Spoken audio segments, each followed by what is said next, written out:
It is very easy for us to look at the life of David, Bathsheba, in the first part of our discussion this morning, and simply cast aspersion on them. That's very easy for every man to do, including a preacher like me, or you as a Christian. But the question is, what else are you involved in that nobody knows? What else are you doing that is covered up?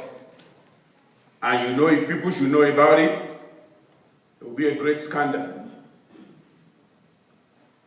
Let's pray that God will help us to be true to the word and to be real to ourselves and the word of God that we read every time.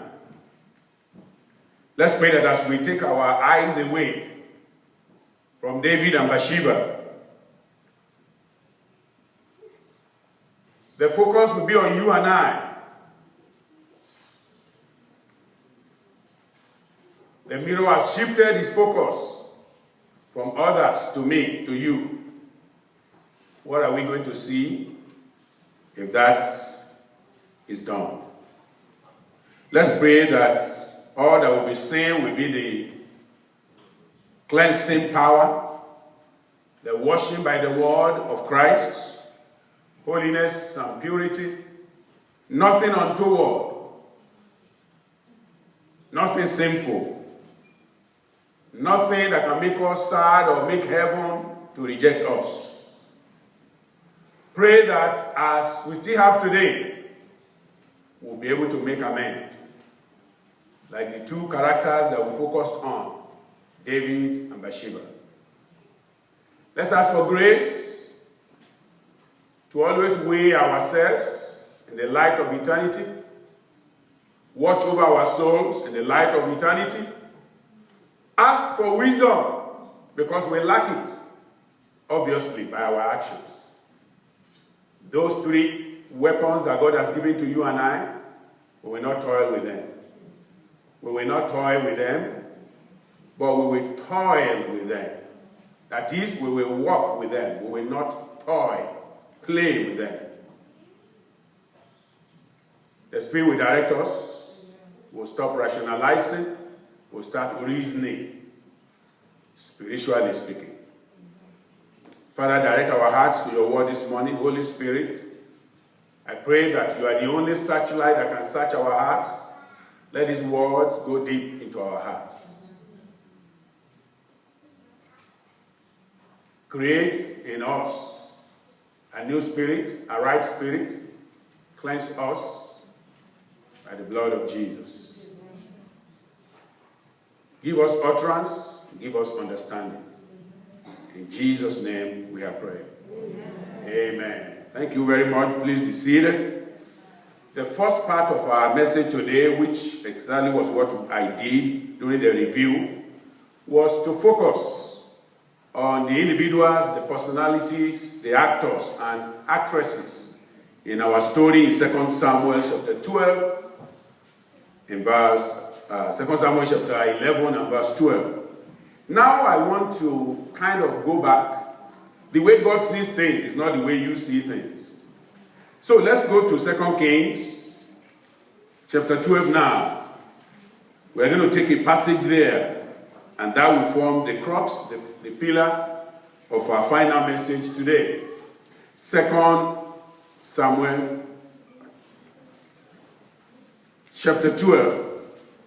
We already know the story of what happened through our side scripture, through the review, which is the first message that this message is following.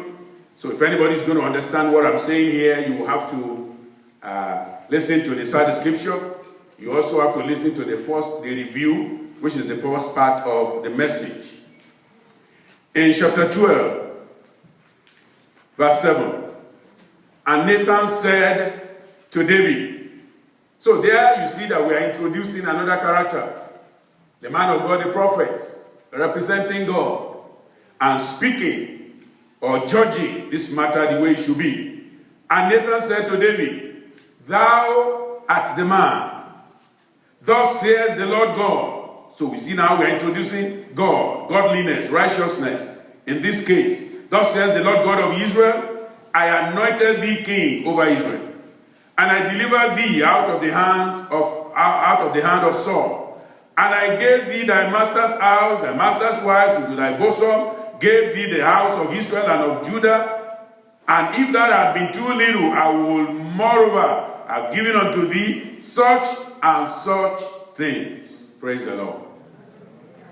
That passage itself lends us to the title of the message this morning, Thou art the man.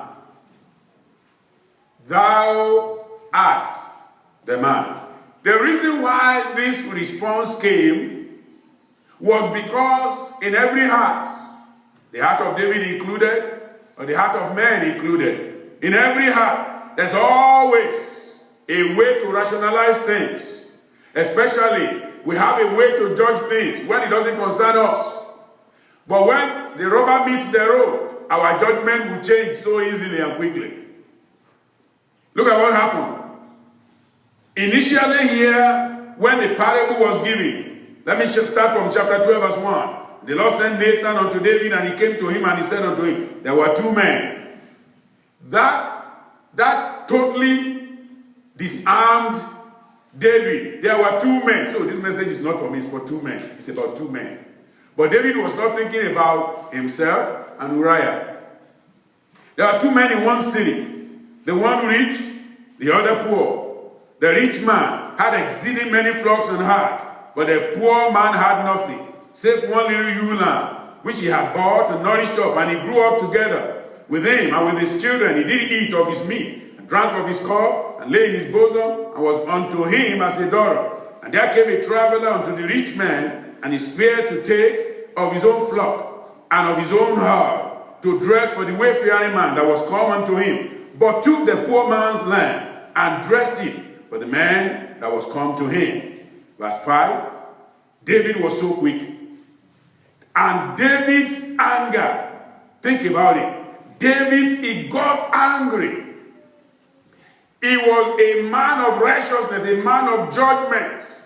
I mean, look at some of the judgments of David. You will realize why he responded this way. But here is the caution that the Holy Spirit is giving you and I. Don't be so quick to judge others. Don't be so quick to lay something on somebody else. Don't be so quick. Weigh yourself first. I go back to what I said before. You weigh yourself, you watch over yourself, you apply wisdom. David's anger was greatly kindled against the man. Which man? Himself, but he didn't know. He was angry with himself, but he thought he thought he was bringing the righteous judgment of God. May God give us wisdom.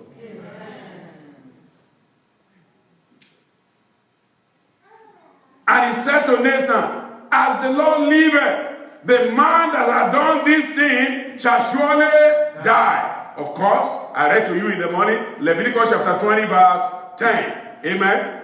That's the law of God. So David has not said anything out of ordinary here. The law of God says the adulterer and the adulteress, they will die. But we are not talking of adultery here. It was just a man who had a ewe lamb, and a rich man oppressed him and took it from him. But David was not putting it in context because he never knew that this has come to the open. Listen, everything we are hiding, God sees it. And if God should treat us the way we have treated others, what kind of treatment will we get? May God have mercy on us. He said, the man has nothing. He said, as the Lord liveth, the man that has done this thing shall surely die. And he shall restore the land fourfold. How many sons died of David? Be very careful what you say. Because he said it, he got it. Watch over your mouth. Watch over your tongue. Especially when you are not even sure where the word of God is going. Like this morning now, you don't know where I'm going. So be careful. Don't judge quickly. Just say, Lord, mercy on me. Lord, help me to have wisdom. Lord, make me obedient. Lord, let me not be so quick to judge others. Others are bad, I am good. Who told you? You don't know what God had against you. You don't know what, there are people who even did right in the Bible, and the word of God says, not with a perfect heart. So even when you are doing what you think is right, are you doing it with a perfect heart? Are you doing it with the right motive? God doesn't see as man sees. God's judgment is different from man's. So don't be so quick. Bible says don't be like a fool. He's quick to speak, but very slow to hear. He hears one word, he didn't hear the conclusion, he jumps. God will help us. So he said, as the Lord liveth, the man that has done this thing shall surely die, and shall restore the land fourfold, because he did this thing, and because he had no pity. Do you think God is going to have pity on him too? No. Because already he set the judgment. He was a king. He already set the judgment, and God says, okay, by your own mouth, thou shalt be judged. There's an African proverb that says, as you point one accusing finger to someone, the remaining four are pointing back to you. So be careful how you point at others. So the message this morning is pointing to you, is pointing to me. Thou art the man. Thou art the woman. Now you see that as I'm pointing, how many is pointing back to me? Several. You see, that's the message I'm trying to pass across. This is not a message to judge you, but to wake you up to your own responsibility. To wake you up to be watchful, to wake you up to weigh yourself, to wake you up to let wisdom prevail. Because that's the principal thing. God will give you the right wisdom for the right time and for the right situation in Jesus' name. Romans chapter 2. It says, thou sayest, that's verse 22. Thou sayest, a man should not commit adultery. Dost thou commit adultery? Thou that abhorrest idol, dost thou commit sacrilege? You see what the word of God is saying? Look at David. He was so quick to make that judgment. But the word of God is coming to him in a different way. Thou art the man. Thou that sayest a man should not commit adultery, thou art the man. Because you have committed it and you hid it, David. You said a man should not commit sacrilege. Thou art the man. A man should not worship idol. David, thou art the man. And the Lord is speaking to you and I this morning. Thou art the man. Thou art the woman. Verse 23, thou that makest thy boast of the law, through making the law dishonorest thou God. For the name of God is blasphemed among the Gentiles through you. I pray the name of the Lord will not be blasphemed. Listen, there are many people, even today. David is their example, even in this area. I've had somebody come to me directly and say, he wants to have many wives. He said because David was loved by God and he had many wives. So why can't I? Thank God he's not a member of our church anyway. He said he wants to be a member, but part of his requirement. And I told him, you just sit down there and God will give you an answer. Amen. And within 2 weeks, we had started the scripture that gave him an answer. I never see him till today. Praise the Lord. So we keep preaching what we are preaching. We are not going to be afraid. Will somebody stay? Will he go? I don't decide that. God decides that. You decide that. But the word must be preached. Thank God for a Nathan who will not be afraid. Who will tell us exactly how it is. And thank God for the wisdom of God upon Nathan to lay it upon David. Thou art the man. You are the one. You are the one judging others, but you are not taking care of your own soul. It is a fact of life that sometimes our actions do not match our words. Like David here. We say one thing and we do the opposite. Otherwise, how will you explain the case of a smoking doctor counseling others on the evil of nicotine? How do you want to explain that? There is a worldwide popular American psychologist, and he has counsel for everybody except for himself. He's divorced.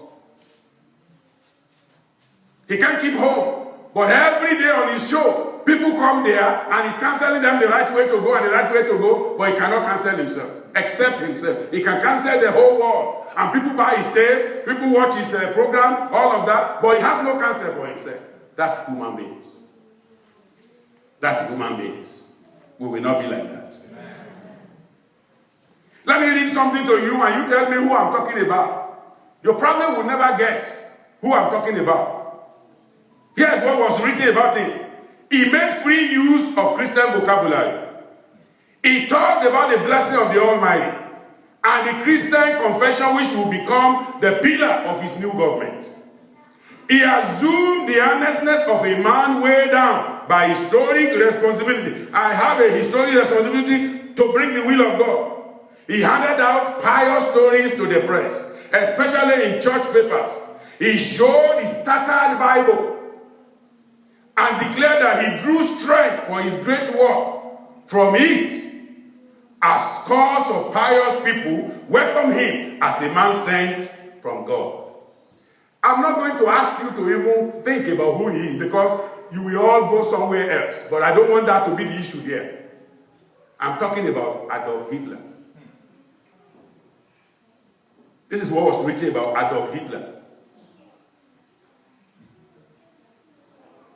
Carry the Bible. I'm going to go by the Bible. I'm going to do everything by the Bible. But his life was not, there's nothing that correlated the history about him. The genocide, the killing, nothing. But this is the first picture that people got and it was published everywhere. He's this, he's that, he's going to do this, he's the one sent by God and all of that. But at the end of the day, look, think about what I read now and who that man was.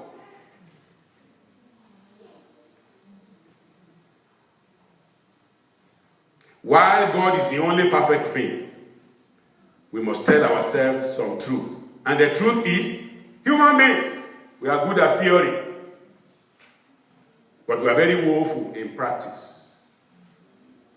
That's what the Spirit of God wants to do in you and I. Yes, the theory is not difficult, but the practice can be very, very challenging. And the Spirit of God wants to help you and I to practice what we preach. I pray God will give us the grace. Amen. 3 quick things. I'm hoping they are quick, because we don't have too much time. Our message this morning, as I've said, is thou art the man. So, this is not a message directed to anyone. It's directed to myself. It's directed to you. It's directed to whoever is listening, online, in line, in church, wherever you are, or whatever day you are going to hear this. This message is about you. Yes, you who is hearing me now. This message is for you. Thou art the man. Thou art the woman. Thou art the boy, thou art the girl. And the Lord is speaking to you this morning. I pray your ears will be open. Amen. Because if your ears are open, God will direct you right. And at the end of the day, the judgment that came upon this man, unto whom this was spoken, it will escape you. Amen. You will escape it. Amen. And great will be the blessing of God upon your life in Jesus' name. Amen. We can't talk about this story without talking of number one, the cankerworm of sin and adultery. It's a worm. Adultery is very subtle. It's very subtle. So we are talking about number one, the cankerworm of sin and adultery. I give it another title on the side. I said it's the rottenness of sensuality and selfishness. Rottenness. The cankerworm of sin and adultery, you can also call it the rottenness. Something is rotten. Outside, the apple looks so good, but inside there are a couple of worms that are going around and they are eating it up. And nobody knows until you take a bite and then the worm is dangling from your mouth. The cankerworm of sin and adultery. I said I call it rottenness of sensuality and selfishness. Let me go to that 2 Samuel 11. 2 Samuel chapter 11. I'm reading just A couple of verses there. 2 Samuel 11. And it came to pass in an eventide that David arose from off his bed and walked upon the roof of the king's house, and from the roof saw a woman washing herself, and the woman was very beautiful to look upon. And David sent and inquired after the woman. And one said, Is not this Bathsheba, the daughter of Eliam, the wife of Uriah the Hittite? And David sent messengers and took her and came in unto him, and he lay with her, for she was purified from her uncleanness, and she returned unto her house. And the woman conceived and sent and told David and said, I am with child. Listen, every sin always conceives and it gives back to something. And that's what we see here. When a sin is committed, it will give back.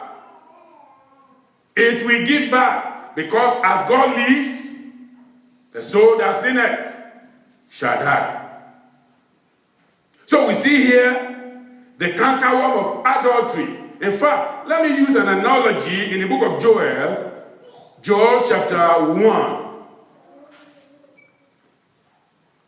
There's an analogy here that I think can help us to know the issue of cankerworm. Hallelujah. Cankerworm. It's a terrible thing. Joel chapter, what's our chapter? 1. I'm going to read to us. Joel chapter 1. Hosea. Joel. Amen. Sometimes you have to do that calculation. Praise God. Chapter 1. In verse 4. That which the palmer worm has left, the locust eaten. And that which the locust has left has the cankerworm eaten. And that which the cankerworm has left has the caterpillar eaten. Think about that. I'm talking about the cankerworm of sin and of adultery. Have you ever thought about those worms, the nature of those worms that are mentioned in that passage? Palmer worm, locust, cankerworm, caterpillar. They are birds of the same feather. They are insects of the same genre, but they do different things. It's like the word of God is saying, when you look at sin and adultery, some work has been done in your life. And this sin of adultery is just going to ruin everything. For David, some work has been done. The devil has done some work in him. Has brought a whole lot of situation. Even the weight of just leading people is enough to run him mad. The responsibilities of life. But this is where grace comes in. This is where carelessness must never be allowed. This is where watchfulness comes in. God will make you watchful. I will be watchful. Focus on these 4 insects. As I look at the origin of these insects, Gazan, that's one. Gazan. Another one is Abed. Another one is Shakir, or Chezil, or Chozil. The pronunciation differs depending on who is pronouncing them.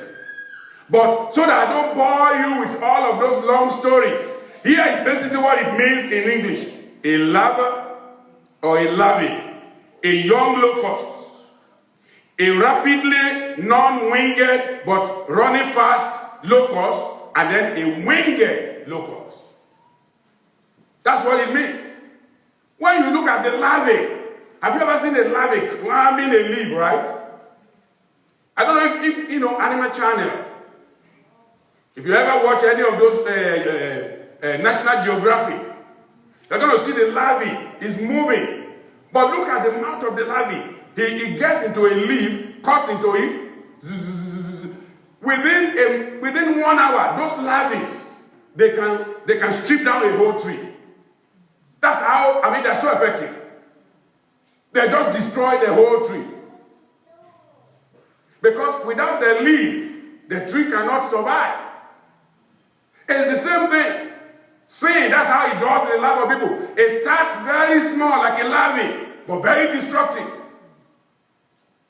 Bible says sin can be exceedingly sinful.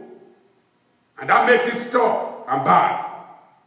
So he says, that which the palmer worm has left, the locust will eat. Whatever the enemy has done initially, maybe he has done lust of the eyes in, and he has not come in. From lust of the eyes, it becomes lust of the flesh. Then it goes on to become pride of life. Then it goes into other things. It begins little by little. It begins small like a larvae. Then there's the young locust that is stronger. Now it's not just this, the larvae, they can't deal with the stems, but they can deal with the leaves. But then the young locust, that one will begin to tear down branches. Then you see the non-winged locust. That one is even more deadly. It's not flying, but it's resident. It's like the resident sin, rotting destruction in a man. All the anger, all the I'm not going to greet. He has done me this, I'm waiting for a day. You are brooding inside. That's the larvae. The larvae is developing to other stages, getting deadly. They've always told us, doctors say, they said, the angry man kills himself more quickly than anything else. Because it produces some toxin in you when you get angry.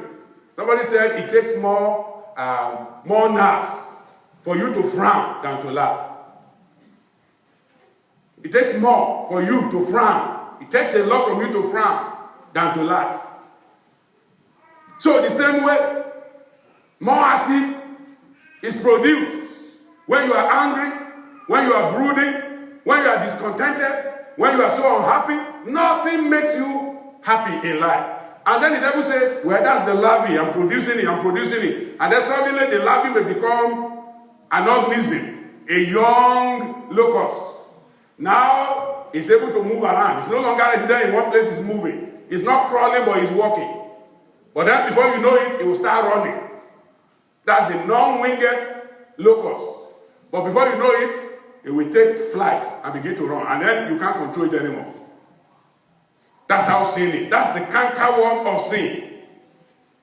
When sin enters man, it is quick at destruction. Like those, in fact, there's something said about locusts. They say they swarm quickly and mercilessly. They breed rapidly. Sometimes they travel great distance. They consume everything that is green on their way. That's the way of sin. Every good thing in a man's life, when sin begins, it will consume it. Think about David. David was a good man. Look at all the judgments of David. Look at those who want to, they said they did this to Saul and he was angry with them. They did that, he was angry with them. There was opportunity to even kill Saul himself. He said, no, I'm not going to touch the Lord's anointed. You will think all of that is sufficient to keep the man going. But somewhere along the way, his own self became his undoing. A man's enemy are they of his own house. When he said day of his own house, sometimes we are looking outside. Who are those in my house? We are not talking about those that is the house that you are carrying around. What is within you? Your desires, your focus, your vision, the things you want to do. Those things are even more deadly to you than what people outside are doing. Because if you keep your house, you guard your house, the enemy cannot come in. Because you are sealed with the Holy Ghost of God. But when you make a breach by yourself, when you breach your own security, there's nobody else who can keep you secure. I pray the Lord will help us. Sin is very quick at destruction. It breathes rapidly. It travels to all parts of the body. To your eyes, to your ears, to your hands, to your nose. When you start seeing your hand, your ear, other parts of your body walking, the thing has breathed inside already. It didn't start from the hand or the eye or everything. It has started. Because out of the abundance of the heart, what happens? The mouth will speak only what you allow him to speak. If you keep the mouth quiet, it will never force himself to speak. You will have to give power to the mouth for it to speak. So you will have to empower sin in your life for sin to happen. So you have the power. Amen. He said, behold, I give unto you what? Power to tread over what? Scorpion and serpents and every power of the enemy, the manipulation, the evil, the wickedness of the devil. You have power over it. God will give you power over it. But please understand, this cankerworm is everywhere. You will not be affected by it. And if it's in you, heavenly acid will pour on it. God Almighty will make your habitation not good, not conducive for sin to germinate in Jesus' name. Proverbs 6:29, the cankerworm of sin and adultery is one of the vilest. Adultery is one of the vilest sins. Proverbs 6:29, it says, so he that goeth into his neighbor's wife. I read this for you in the beginning, but I have to read it again. Whosoever touch her shall not be innocent. But whoso committed adultery with a woman lacketh understanding. He that doeth it destroyeth his own soul. Destroyeth his own soul. A wound, verse 33, and dishonor shall he get. His reproach shall not be wiped away. Somebody said David is the most prodigious instance of the very wickedest and the very deadliest of all vices and vicious hearts that a man can have. You think a man like David will understand, will know more? But listen, you don't even know yourself. Only God knows you. There are things you can do that you don't know. That's why you must never give room to yourself. Let the Spirit be in control. If we are in the Spirit, we walk by the Spirit.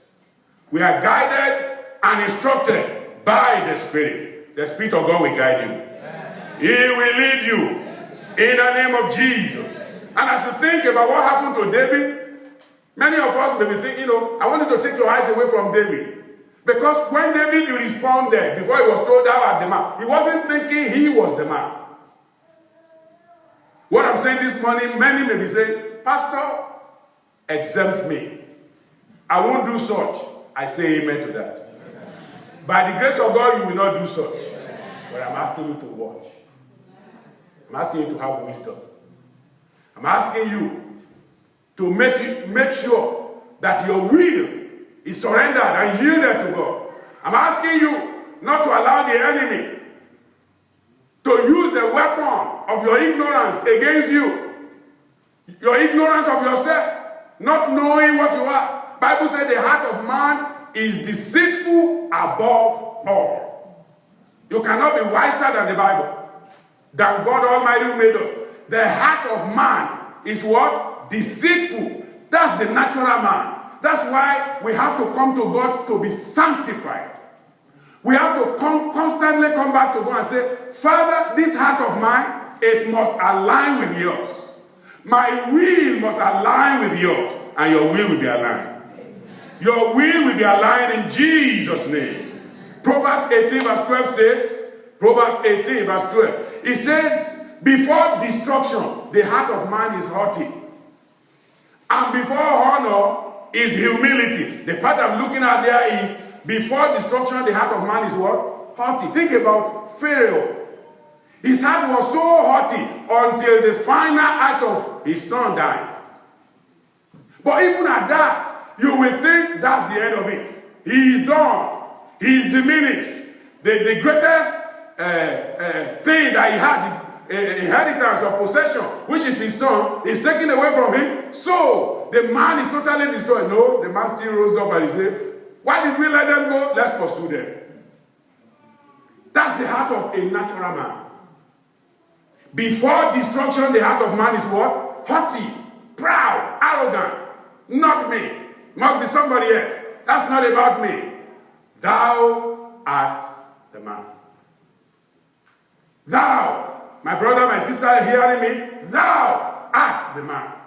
You are the one God is speaking to today. I am the one God is speaking to today. Thou art the one. When you are judging others quickly, God says it's about you more than about them. Let them worry about themselves. Worry about yourself. Get yourself into the kingdom. Get cleansed, get washed. Before Isaiah chapter 6, you see all that Isaiah said. Look at some of them, lofty and wonderful. Isaiah chapter 1. Some wonderful things that he said. So it's not just in the word. It's not just in the word. It's about our ways. The Lord will help us. He was bringing the word of God to them. Verse 16, watch you and make you clean. Put away the evil of your doing from before my eye. Cease to do well. Cease to do evil. Learn to do well. Seek judgment. Relieve the oppressed. Judge the fatherless. Plead the widow. Come now and let us reason together, says the Lord. Though your sins be as scarlet, thou shalt be as white as snow. Though they be red like crimson, they shall be as wool. But if ye rebel, if you refuse and rebel, ye shall be devoured by the word of by the sword. For the mouth of the Lord has spoken it. But that same man, can I read what he himself discovered about himself to you? Chapter 6. Then said I, verse 5, woe is me, for I am undone, because I am a man of what? Unclean lips. And I dwell in the midst of a people of unclean lips, for my eyes have seen the King, the Lord of hosts. May your eyes see God today. May you see God in his glory, in his holiness, in his righteousness. May God make a change, a permanent change in your life, in my life, in our lives today. In Jesus' name. May the Lord of glory reveal himself anew and afresh to you and to me in Jesus' name. David, and even we ourselves, our self-conceit is so deep-seated. Just like David or you and I, self-conceit is so deep-seated. And it would have been deadly to David, but for Nathan. And it will be deadly to a man if he refuses to accept Christ. Self-conceit. Looking at yourself, I'm so handsome. I'm so good. I have so much money. Look at my job. They are paying me terrible money. I can buy whatever I want. I'm great. In fact, I'll change nations.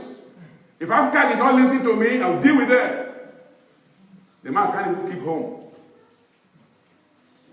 Terrible things are going on there. But we don't know until God said, it shall be revealed. So it's the same thing as you and I. So don't apply that story quickly to somebody. I'm talking about you. I'm talking about me. We need grace. That's why the Bible says, by grace are ye saved through faith. Ephesians 2:8. And that not of yourself. It is what? The gift of God, not of works. It's not by work of righteousness that we have done that we are saved, but by his grace. I pray that grace will not depart from us. Amen. So, self-conceit in man can be so deep, and I'm talking of you and I. Look at Exodus chapter 10. I've told you this story, but let me give you a passage about Pharaoh. Now therefore forgive, I pray thee, my sin, only this once, and entreat the Lord your God, Exodus 10:17, that he may take away from me this death only. That was Pharaoh. And yet, after whatever punishment is removed, the man is back. Or somebody will tell him it was a coincidence. It didn't come from God. You know, many a time God is warning, and we don't get it. I pray we will get it. I said I pray we will get it in Jesus' name. If God has been warning you, you may want to listen. I plead with you to listen. Because God will use every means to speak to you, to speak to me, to speak to us. I pray we will listen in Jesus' name. The greatest help God can give a man is self-discovery. Like Isaiah chapter 6, verse 5 that I read to you, he discovered himself. I pray we will discover ourselves. We will know where we stand with God. We will not just be, just wasting time, not knowing where we stand. We need to know where we stand with God. Imagine Hezekiah, if when he said, I've done this, I've done that, God says no. What do you think will have happened? That's the end of it. But praise God. He already discovered himself. That's why he could boldly go before God and say, this is who I am. And God said, you are right. You are right. So discover yourself. Have a self-discovery and stop just pressing over issues of life that you need to deal with and say, nah, that's not a big deal. It is. Maybe God has been speaking to David, but because he was king, he was a general, he was good, God favored him. Now he's on the throne with everything. He said, I can do anything. No, you can't do anything unless God permits it. And if you do it without God's permission, you suffer. I pray we will not suffer. Amen. So you look at Pharaoh here, with all that he said.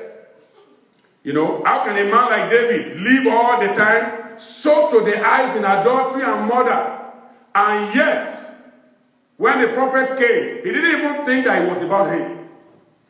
The prophet came. What will Prophet Nathan be doing with you? Sada is going to give. There's nothing else Nathan comes to. It's like a Samuel. When Samuel comes, he comes for specific things. But do you understand that David never even talked to the area of Bathsheba? Anything. He was so sure he was okay. There was no inkling that he thought about, yes, I did something wrong, but yeah, I'm the king. Let's cover it. Whatever we are covering, God says bring them to light. Because they will be exhumed on the judgment day unless we repent. I pray God will give us grace to repent. Amen. So let's make sure that our lives are right and we're not covering things up. As I said, woe is me, I'm undone. For my eyes have seen. What our eyes need to see so that the changes will happen, may God make our eyes to see. Amen. May God make our eyes to see it. See, when David was approached, you see a lot of showboating. You know what showboating is about? Just showing off. Being pretentious, impressionistic. Playing to the gallery, seeking attention, showing that you have knowledge. White sepulchre. So David was just showing off. Somebody wrote a poem, and another person in the program read a poem about a particular prince, Prince Philip of England. It says, a man so various. He was talking about Prince Philip. A man so various that he seemed to be not one, but all mankind's epitome. Did you get that? What that said? A man, he said the man is so various. He's talking about, he said the man is so various. He has so many sides that when you look at him, it's like all men put together. When the man had it, he was so happy. He said, oh, the prince, I'm just the epitome of every man on earth. He didn't read the rest of the poem. What did the rest of the poem say? Stiff in opinions. Always in the wrong. Was everything by starts and nothing long after. But in the course of one revolving moon, he was a chemist, a fiddler, a statesman, and a buffoon. All men put together. If anybody ever used that, don't be so quick to say, that's me. That good description. No, read the rest of the story. If you look at David from the beginning, from when he was chosen, amen, he was in the field and he was brought out. Oh, say, look at it. The greatest example of man. Yes, of course, you will be right. Because in David, you see the good, the bad, and the ugly of man. But here is where Jesus came in to redeem us. Amen. Because for all of that, there is consequence. Point number 2, quickly. The consequences of his sin of adultery. Consequences of his sin of adultery. If you look at 2 Samuel chapter 12, verse 9, you are going to see some of the consequences that are basically put there. But some of those consequences are not over. They continue. Because that's just the way of God. God doesn't cover up like man. Let me quickly read this. 2 Samuel chapter 12. I'm reading from verse 9. 2 Samuel 12. I'm going to read verse 9 to 12. 2 Samuel 12, verse 9 to 12. Are you there? All right, let's go. 2 Samuel chapter 12, verse 9. Wherefore hast thou despised the commandment of the Lord to do evil in his sight? Thou hast killed Uriah the Hittite with the sword, and hast taken the wife to be thy wife, and thou hast slain him with the sword of the children of Ammon. Now therefore, here is the consequence. The sword shall never depart from thy house. Because thou hast despised me and hast taken the wife of Uriah the Hittite. You want to be a David? No, be yourself. Be like Christ. Thus says the Lord, behold, I will raise up evil against thee out of thy own house. Now take thy wives before thy eyes, and give them unto thy neighbor, and he shall lie with thy wives in the sight of this son. For thou did it secretly, but I will do this thing before all Israel and before the son. Consequence. Consequences. Verse 9 to 10, you see there, the sword will never depart. Sword in exchange for slaying a soldier.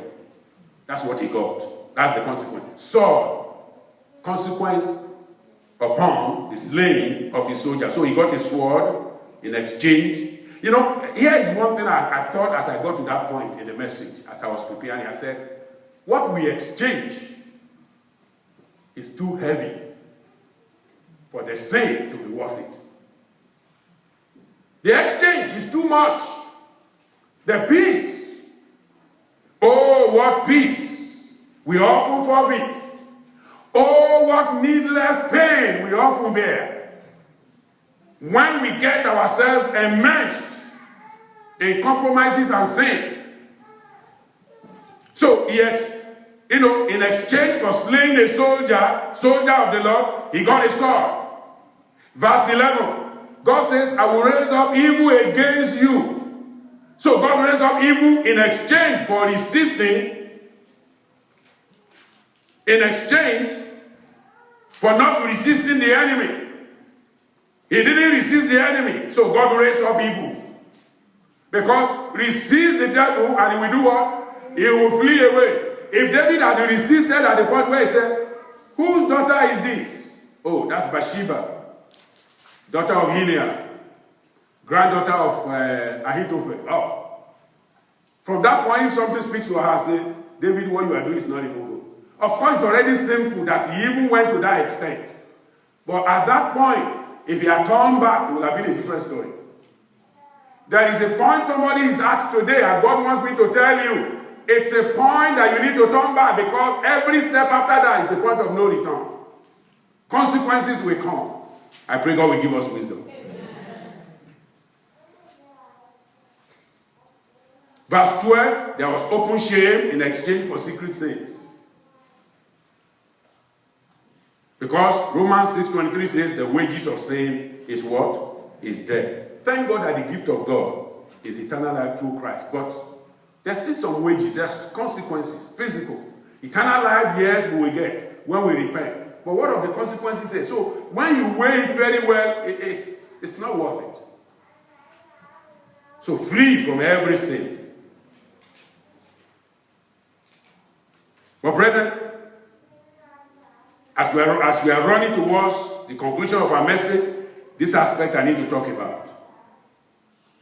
The greatest sin I believe today is not merely adultery, fornication, and other egregious misactions or inactions. Those are sinful and terrible. I'm not minimizing them. But one of the worst things a man can do today that is damnable is neglecting so great as salvation. It's terrible. Nobody will go to hell just because he is a sinner.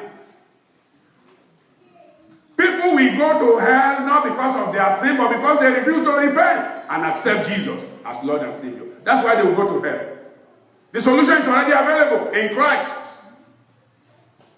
All have sinned and do what? And come short of the glory of God. So none of us can boast. That's why I say, thou art the man.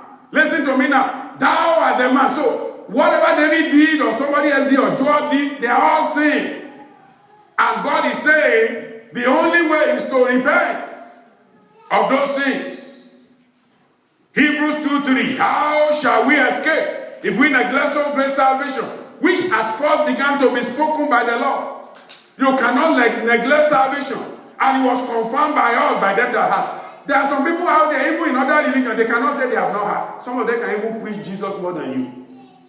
These days, many of them will come forward and say, oh, if anybody says of this religion and he has not heard about Jesus, then the person didn't even know his religion. I say, really? Then if you know that Jesus is the Savior as written in your own book, why have you not accepted him?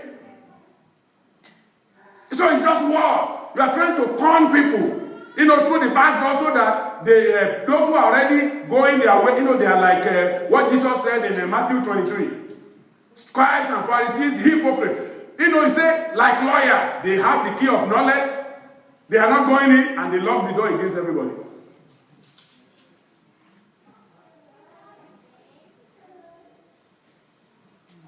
Hebrews 10:25. Of how much sorrow punishment suppose ye shall be thought worthy, who has trodden underfoot the Son of God. So people make it their song in their own religion. God doesn't have a child. He didn't give back to anybody, and they are singing and shouting it to high heaven. And yet, some of your prophets will come out and they will say, it's in our holy book that Jesus was of Virgin Mary, that Jesus is it. But then where did you get all those songs from? The songs of ridiculing Jesus, the songs of pushing down Jesus, or making Jesus to be equal with whoever your prophet is.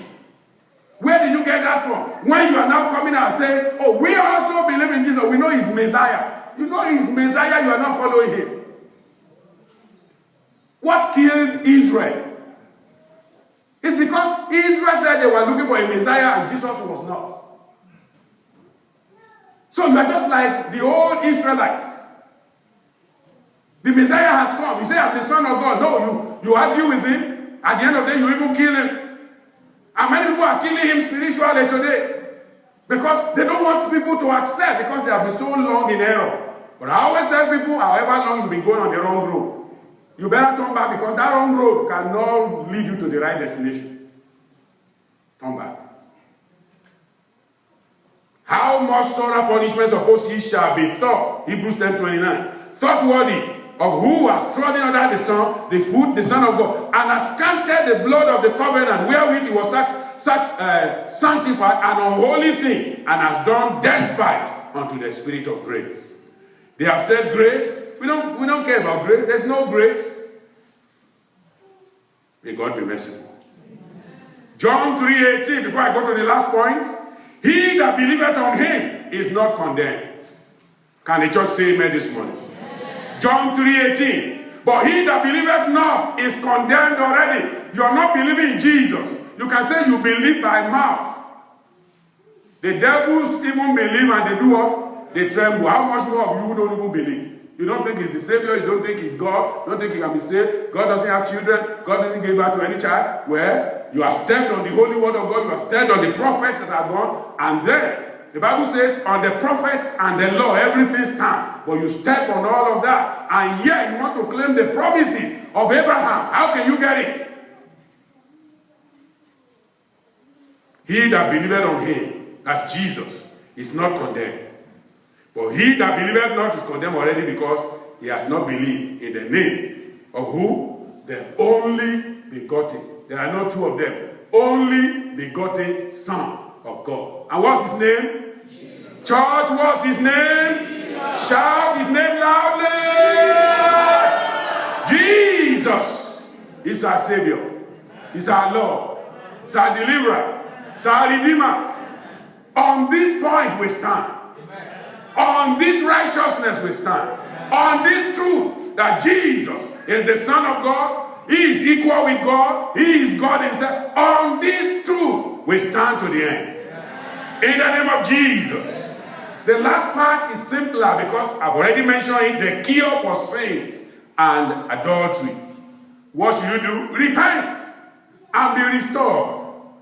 Proverbs 28:13 says, he that covereth his sin shall not do what? Shall not prosper. There is nothing that will cover that God doesn't already know. He knows your sin. He knows everything you are covering. So just come to him and say, Lord, I'm sorry. That's the cure.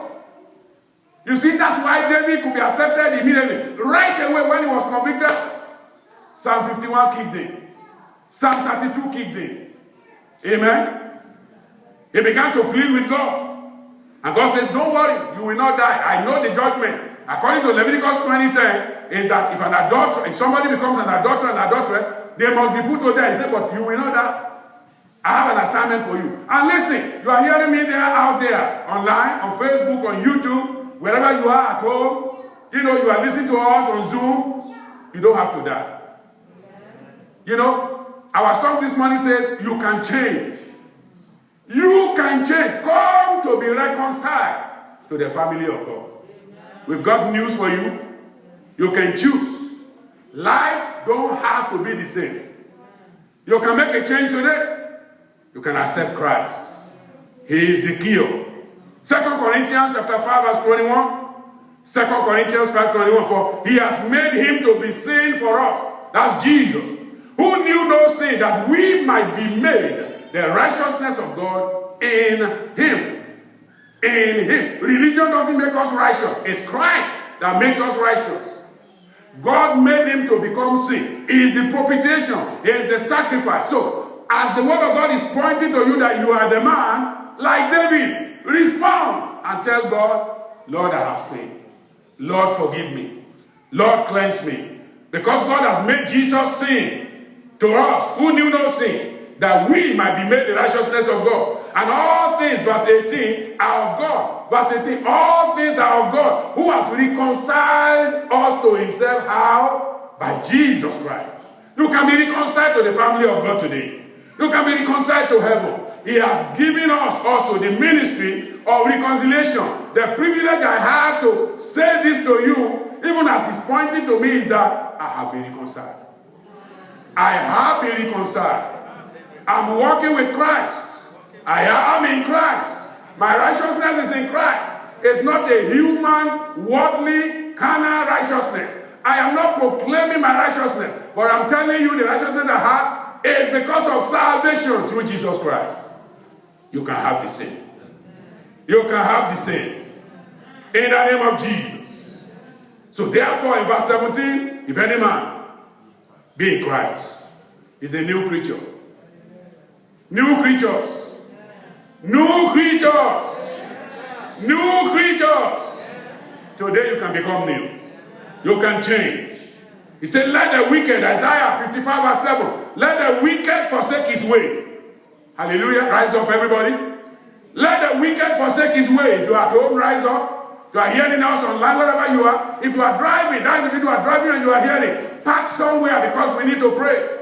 This is a solemn moment. Let the wicked forsake his way. The unrighteous man is thoughts. Let him return unto the Lord. Isaiah 57 verse 7. And he will have mercy upon us. And to our God, he will abundantly pardon. Let's go before the Lord now. Go before the Lord now. Talk to the Lord this morning. Say, Lord, thank you. I am the man. I am the man, but I'm grateful for the blood of Jesus.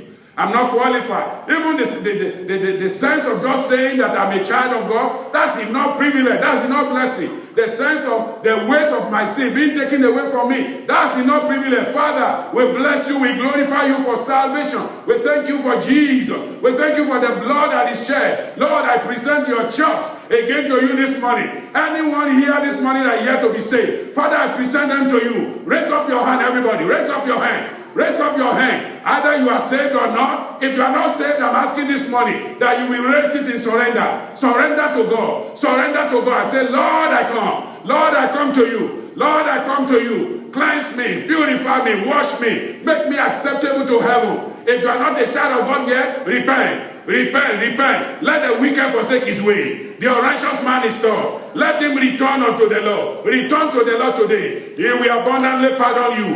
In the name of Jesus. And he will have mercy upon you. And our God, he will abundantly pardon. Father, we thank you according to your word this morning. That, Lord, as we come to you again, cleanse us, purify us, wash us, and prepare us for your coming back. In the name of Jesus. Lord, I'm asking today, everyone standing before me in this church this morning, everyone hearing me online, on Zoom, on Facebook, on YouTube, on the phone line, I pray no one that will hear me later, Father, will reject this message, but that they will come to you. They will return to you. They will stay with you. They will abide with you. Because by your grace, you will abundantly pardon them in Jesus' name.